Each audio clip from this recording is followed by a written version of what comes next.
পশ্চিমবঙ্গ রাজ্যে ভোটের মুখে উদ্ধার হলো বিপুল পরিমাণ টাকা। ভোটের দিনক্ষণ ঘোষণা হতেই রাজ্য জুড়ে তল্লাশি অভিযান শুরু করেছে পুলিশ এবং গোয়েন্দা বিভাগ।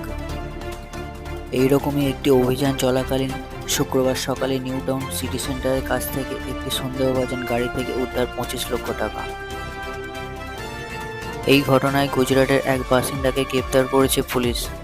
ধৃতকে আজ বারাসাত আদালতে তোলা হবে। দেশজুড়ে আজ পালিত হচ্ছে পবিত্র ঈদ উল ফিতর।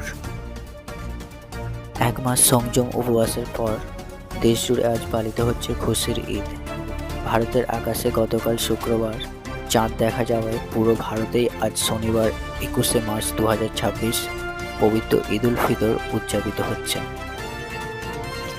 কেরালা বাদে বাকি সব রাজ্যেই আজ মূলত এই উৎসব পালিত হবে।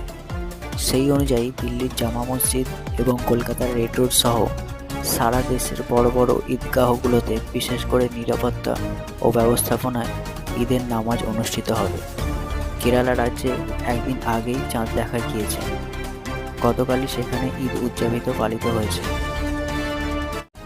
20 মার্চ শুক্রবার দুপুরে ভারত বাংলাদেশ দ্বৈপাক্ষিক বৈঠক সম্পর্ককে এগিয়ে নিয়ে যাওয়ার লক্ষ্যে ভারত পররাষ্ট্রমন্ত্রী এস জয়শঙ্কর নয়াদিল্লিতে বাংলাদেশের হাইকমিশনার এম রিয়াজ হামিদুল্লাহর সঙ্গে বৈঠক করেছেন।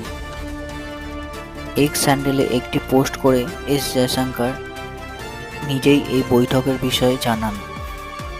আর বাংলাদেশের হাইকমিশনার রিয়াজ হামিদুল্লাহ তার সোশ্যাল মিডিয়া পোস্টে লেখেন, ভারতের পররাষ্ট্রমন্ত্রী এস জয়শঙ্করের সঙ্গে সৌজন্য সাক্ষাৎ করার সুযোগ হয়েছে।